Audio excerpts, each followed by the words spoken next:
In February 2021, a shocking video surfaced on TikTok. It was of a 9-year-old girl who had filmed her own tragic death. At the time the video was recorded, Felicia Kononchuk was terrified by what was happening around her, and so she decided to make a video for the world to see. What happened to Felicia Kononchuk? Why did she decide to film the incident? Who was the murderer, and why was she killed? Felicia Kononchuk lived in Chita, Russia, with her father Fyodor, her mother Elena, and her 2 brothers. She was the middle child. Her older brother was 14, and the younger brother was 4 years old. Although there is not much known about the family, Felicia has been described as a bubbly and cheerful child who loved flowers and unicorns. Like most kids her age, Felicia loved TikTok. She didn't have many followers, but that didn't stop her from posting videos of herself dressed up and having fun. Unfortunately, Felicia's life was abruptly cut short on February 17, 2021, in what can only be described as a harrowing experience. On that fateful day, Fyodor had left home to buy some food at a local mall close by. He left his 3 children and a team of repair workers at home. Fyodor left his children at home because he assumed they would fare well on their own. Unfortunately, things didn't go as planned.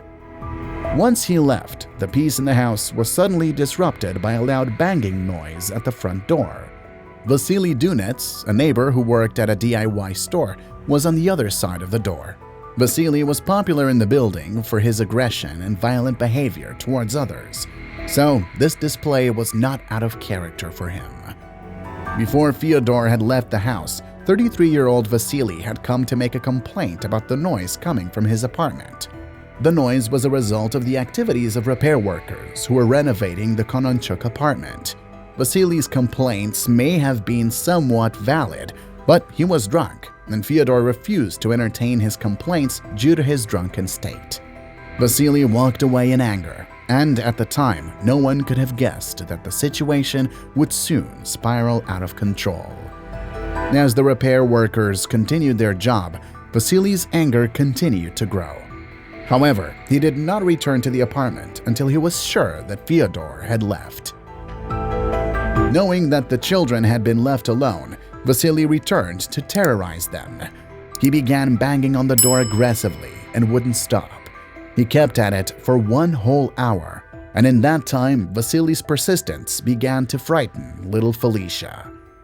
Since she was familiar with his reputation as a violent person, Felicia could only imagine what Vasily would do if he somehow managed to get past the door. She had heard tales of Vasily's encounters with others in the neighborhood, and so Felicia was overcome with worry, not just for herself, but for her brothers as well. In her panicked state, the little girl picked up her phone and began recording a TikTok video. She was visibly shaken by the banging and was asking the viewers for advice on how to handle the situation. At the time, she had no idea that she was filming the last minutes of her life. The video captured the scene perfectly, showing a terrified Felicia as the noise of banging coming from the front door continued to grow louder. In her narration, Felicia mentioned that Vasily had been at the door for a few minutes and wouldn't go away. Soon, Vasily intensified his efforts by using his foot to try and kick down the door. At some point in the video, Felicia stated that her little brother was so frightened by Vasily's incessant banging that he decided to go off and hide somewhere in the house. As time slowly passed, Felicia continued to record the video, expressing her fear, asking for advice on what to do, and stating that something bad was about to happen. Finally, Vasily got tired of causing trouble, and slowly the noise began to fade, eventually coming to a stop. Although the banging had ceased, Felicia didn't feel safe enough to remain in the house. She was scared that Vasily would return with a renewed determination to harm her and her sibling. So she began to plot what was to be her escape from the dangerous situation. She texted a friend who agreed to come over so that they could leave the house together and go for a walk. Fyodor returned from the shop shortly after Vasily had stopped banging, and from what he could see, all appeared to be well. However, he had no idea the horror he was about to witness. About 15 minutes after posting her TikTok video, Felicia heard a soft knock on the door and went to answer it, thinking it was her friend who had just arrived. To her greatest dismay, the person on the other side of the door was Vasily, and he was now wielding a 12 caliber hunting rifle. Felicia was terrified to see a gun pointing at her, but her survival instincts kicked in and she swiftly made a move to close the door. But Vasily was faster. Within a split second, Vasily pulled the trigger and fired a fatal shot at Felicia. The bullets went right through the metal door and hit the 12-year-old in the head.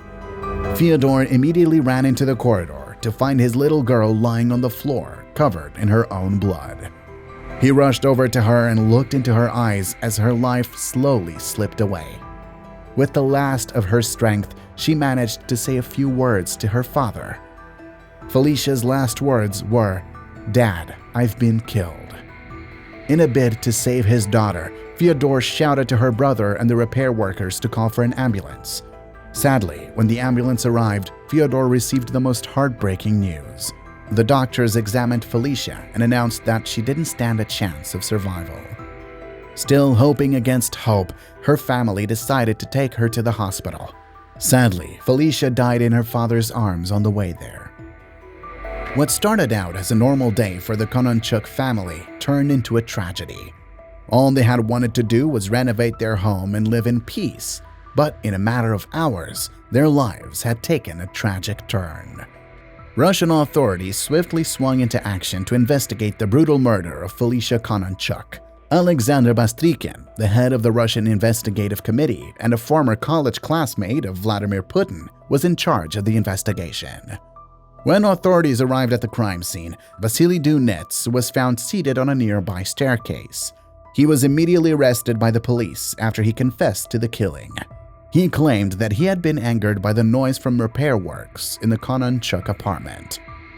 Fyodor stated that he and Vasily did not have a dispute earlier that day, saying that he had simply told Vasily to go get some sleep because he wouldn't speak with a drunk man. Felicia's mom, Elena, also said that the family had a somewhat cordial relationship with Vasily prior to the murder. The Russian Investigative Committee stated that Vasily had committed an impudent and cynical crime, taking the life of a little girl. During Vasily's trial, the courtroom was heated with emotions as witnesses recounted the incident and told the court how helpless Felicia was in the face of Vasily's violence. After thorough investigation and careful deliberation, the court sentenced Vasily to 17 years in a strict regime penal colony in Siberia. To many, a 17-year sentence seems too little for the crime he committed. However, penal colonies in Russia are known to be one of the toughest places for a person to exist in. Although Vasily had been locked away, Fyodor was not satisfied with the sentence and vowed that he would appeal the verdict and seek a longer sentence for his child's killer.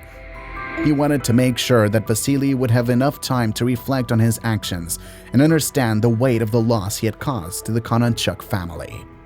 Fyodor stated that he wanted Vasily to spend at least 20 years in that penal colony for taking the life of his precious daughter. The Kononchuk family was devastated by the loss of their daughter and sister. They grappled with the fact that her life had been cut short and brutally ripped from her. Fyodor posted a video in which you can hear him helplessly sobbing in the background and talking about the tragedy that had befallen his family. In another video, Fyodor showed the damage that Vasily's bullet did to his house and the blood splatter that had been left after the incident. Fyodor later shared a picture of him and his son at Felicia's funeral and wrote, "My daughter's body is in the soil and her soul is in heaven."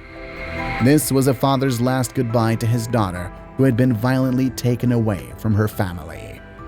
The case of Felicia Kononchuk has raised a few questions, like why didn't the repair workers in the house intervene when Vasily began to cause trouble? Why didn't any of the children think to call the police or any other neighbor? Why did Fyodor leave his children at home? While these questions may or may not have valid answers, it's important to note that Vasily is to blame for the actions that he took. He chose to pull the trigger. He chose to end the life of a little girl. Felicia Kononchuk will forever remain in the hearts of her family and friends.